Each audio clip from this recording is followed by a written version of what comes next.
अस्सलाम वालेकुम दोस्तों, आज की इस वीडियो में हम फर्स्ट ईयर बायोलॉजी की कुछ डेफिनेशंस को यहाँ डिस्कस करेंगे। वो डेफिनेशन एंडोसाइटोसिस है, फेगोसाइटोसिस है, पिनोसाइटोसिस है, एक्सोसाइटोसिस है।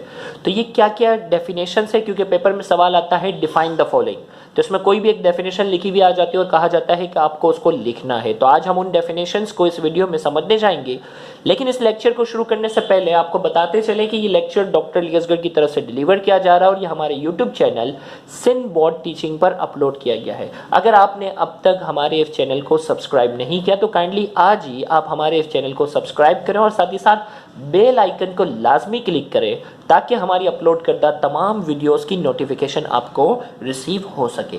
तो आइए सबसे पहले हम इस डेफिनेशन को यहाँ डिस्कस करते हैं, जिसका नाम है एंडोसाइटोसिस।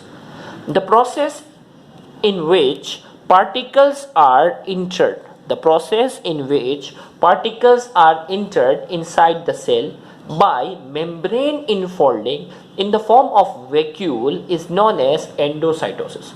वो प्रोसेस जिसमें पार्टिकल्स जो होते हैं वो सेल के अंदर दाखिल होते हैं। कैसे दाखिल होते हैं? Bye membrane infolding. सेल जो होता है वो अपनी मेम्ब्रेन को फोल्ड करता है और जो अंदर दाखिल होने वाला जो पार्टिकल होता है, जो सेल के अंदर दाखिल होने वाला जो पार्टिकल होता है वो वैक्यूल की शक्ल में क्या होता है? दाखिल होता है। उस प्रोसेस को हम नाम देते हैं एंडोसाइटोसिस का। अब ये एंडोसाइटोसिस जो है, इस डेफिनेशन को मैं आपको डायग्राम से समझाता हूँ। फॉर एग्जाम्पल देखो, ये पूरा एक सेल है ना, ये पूरा एक सेल है। अब इस सेल का एक काम वाला हिस्सा ले लिया, देखो कोई भी एक सेल का कोना ले लिया ना, देखो ये पूरा एक सेल था। अब इस सेल का एक छोटा सा हिस्सा यहाँ कंसीडर किया जो सेल की आउटर साइड है। अब ये पार्टिकल है ना, अब इस पार्टिकल को सेल अंदर लेना चाह रहा है।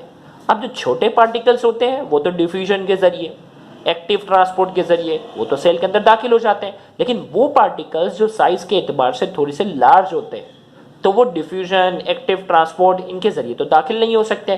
तो सेल क्या करता है? उनको मेम्ब्रेन इनफोल्डिंग के जरिए मेम्ब्रेन को, अपनी मेम्ब्रेन को फोल्ड करते हुए उनको दाखिल करता है। अब देखो ये छोटा सा पार्टिकल है, सेल ने क्या किया? अपनी मेम्ब्रेन को जो है वो फोल्ड करना शुरू किया, जिसे हमने नाम दिया मेम्ब्रेन इनफोल्डिंग। वो फोल्ड जिसकी डायरेक्शन जो है वो अंदर की तरफ है, मतलब किसी भी पार्टिकल को अंदर की तरफ ले जाना मकसद है। तो सेल ने अपनी मेम्ब्रेन को फोल्ड किया और उस फोल्ड के जरिए इस पार्टिकल की गिर्द अपने फोल्ड ले लिए और इन दोनों फोल्ड को आपस में जोड़ दिया। और जो पार्टिकल सेल के अंदर दाखिल हुआ वो पार्टिकल जो है वो वैक्यूल की शक्ल में दाखिल हुआ। वो जो पार्टिकल जो सेल के अंदर दाखिल हुआ, वो दाखिल होने वाला जो पार्टिकल है वो वैक्यूल की शक्ल में जो है वो सेल के अंदर क्या हो जाता है? दाखिल होता है। तो ये जो स्टेप्स थे ये एंडोसाइटोसिस के स्टेप थे, कि वो प्रोसेस जिसमें कोई भी पार्टिकल सेल के अंदर दाखिल होगा मेम्ब्रेन इनफोल्डिंग के जरिए, और अंदर कैसे दाखिल होगा? इन द फॉर्म ऑफ वैक्यूल की शक्ल में, उसे हम नाम देते हैं एंडोसाइटोसिस का। आइए एंडोसाइटोसिस की definition. The process in which particles are entered inside the cell by membrane infolding. वो प्रोसेस जिसमें पार्टिकल जो है वो सेल के अंदर दाखिल होगा मेम्ब्रेन इनफोल्डिंग के जरिए, मेम्ब्रेन की फोल्डिंग के जरिए, और जो अंदर दाखिल होने वाला जो पार्टिकल होगा वो वैक्यूल की शक्ल में दाखिल होगा। उस प्रोसेस को हम नाम देते हैं एंडोसाइटोसिस का। अब इस एंडोसाइटोसिस की दो टाइप्स हैं। There are two types of endocytosis. एक कहलाता है फेगोसाइटोसिस और दूसरा कहलाता है पिनोसाइटोसिस। फेगोसाइटोसिस क्या है? सेम यही डेफिनेशन है, पार्टिकल की जगह आ जाएगा सॉलिड पार्टिकल। अगर ये दाखिल होने वाला जो पार्टिकल है, ये जो जिस पार्टिकल को हम दाखिल कर रहे हैं वो अगर सॉलिड है, कोई भी सॉलिड फॉर्म वाला पार्टिकल है, तो वो प्रोसेस कहलाता है फेगोसाइटोसिस। और कोई भी पार्टिकल अगर लिक्विड ड्रॉपलेट है, जिसको हम अंदर दाखिल करना चाह रहा है, सेल अंदर दाखिल करना चाह रहा है, वो लिक्विड है, तो वो पिनोसाइटोसिस कहलाता है। डेफिनेशन वही है, पार्टिकल की जगह सॉलिड पार्टिकल कर लिया तो फेगोसाइटोसिस बन गया, और अगर इस पार्टिकल की जगह लिक्विड ड्रॉपलेट्स अगर आपने लिख दिया तो वो बन जाता है पिनोसाइटोसिस। तो फेगोसाइटोसिस की definition, the process in which solid particles are entered inside the cell by membrane infolding in the form of vacuole is known as phagocytosis.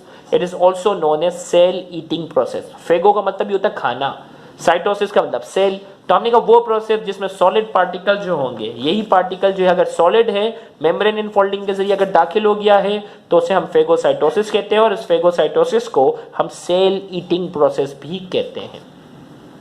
Pinocytosis, the process in which liquid droplets are entered inside the cell by membrane infolding in the form of vacuole is known as pinocytosis.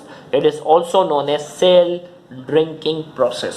तो हमने कहा वो process जिसमें यही जो particle है, अगर छोटा सा लिक्विड ड्रॉपलेट है, मेम्ब्रेन इनफोल्डिंग के जरिए अगर सेल के अंदर दाखिल हो जाता है वैक्यूल की शक्ल में, वो पिनोसाइटोसिस कहलाता है, जिसे सेल ड्रिंकिंग प्रोसेस का भी नाम दिया जाता है। फिर इसके बाद एक और डेफिनेशन हमारे पास आ गई, एंडोसाइटोसिस की दो थी आपके पास, पेपर में ये सवाल आता है डिफाइन द फॉलोइंग, आपने डिफाइन करना होता है। फिर इसके बाद आ जाता है exocytosis, the process in which particles are remove outside the cell by membrane exfolding are known as exocytosis। वो प्रोसेस जिसमें पार्टिकल जो होंगे वो सेल से बाहर निकलेंगे, जिसमें पार्टिकल जो होते हैं वो सेल से बाहर निकलते हैं बाय मेम्ब्रेन एक्सफोल्डिंग, यानी वो फोल्ड होगा जो किसी भी चीज को बाहर की तरफ ले जाएगा, उसे हम कहते हैं एक्सोसाइटोसिस। मतलब अगर मैं इस डायग्राम की बात कर रहा हूं ना, इस डायग्राम और इस डायग्राम में देखो सिर्फ रिवर्स की कहानी है। यहाँ 1 2 3 4 है ना, तो वहां क्या हो जाएगा 1 2 3 4। ये अगर असेंडिंग ऑर्डर है तो डिसेंडिंग ऑर्डर में यही डायग्राम बनानी है। पहले वैक्यूल है, इसने अपने फोल्ड मिलाने के बजाय क्या कर दिए, अलग कर दिए, फिर वो पार्टिकल जो है वो बाहर निकल गया और ये फोल्ड क्या हो गए, आपस में अपने आप को जोड़ लिया। तो हमने कहा एंडोसाइटोसिस और एक्सोसाइटोसिस एक दूसरे के अपोजिट हैं, जिसमें पार्टिकल जो होगा वो सेल से बाहर निकलेगा और मेम्ब्रेन की एक्सफोल्डिंग होगी। याद रखिएगा फेगोसाइटोसिस के एग्जांपल हमारे पास जो है ना इम्यून सिस्टम में, जिसमें हमारे जो व्हाइट ब्लड सेल होते हैं ना, वो क्या करते हैं, व्हाइट ब्लड सेल की फिर एक अलग टाइप से, जिसमें एक मैक्रोफेज होता है। मैक्रोफेज क्या करता है, फेगोसाइटोसिस के जरिए बैक्टीरिया को खा जाने का काम करता है। फेगोसाइटोसिस के जरिए बैक्टीरिया को अपने सेल के अंदर ले लेता है और उसको मारने का काम करता है। तो वो फेगोसाइटोसिस की एग्जांपल थी। और एक्सोसाइटोसिस में कोई भी एक्स्ट्रा वाटर वगैरह जो सेल के अंदर जमा हो जाता है, वो एक्सोसाइटोसिस के जरिए क्या करते हैं, उसे रिमूव करने का काम करते हैं। तो यहाँ जाके एक्सोसाइटोसिस की डेफिनेशन जो है वो मुकम्मल हुई। अगर आपको हमारा ये लेक्चर पसंद आया है तो कमेंट में अपना फीडबैक लाजमी दें, वीडियो को लाइक करें और इस वीडियो को ज़्यादा से ज़्यादा शेयर करके अपना हक ज़रूर अदा करें। याद रहे बहुत से ऐसे स्टूडेंट हैं जो गवर्नमेंट कॉलेजेस के बाद एक्सपेंसिव कोचिंग सेंटर्स को अफोर्ड करने की सलाहियत नहीं रखते। तो आपका इन वीडियोस को ज़्यादा से ज़्यादा शेयर करना, उन तक पहुँचाना आपके लिए सदका जारिया बन सकता है। Thank you very much. अल्लाह हाफिज़।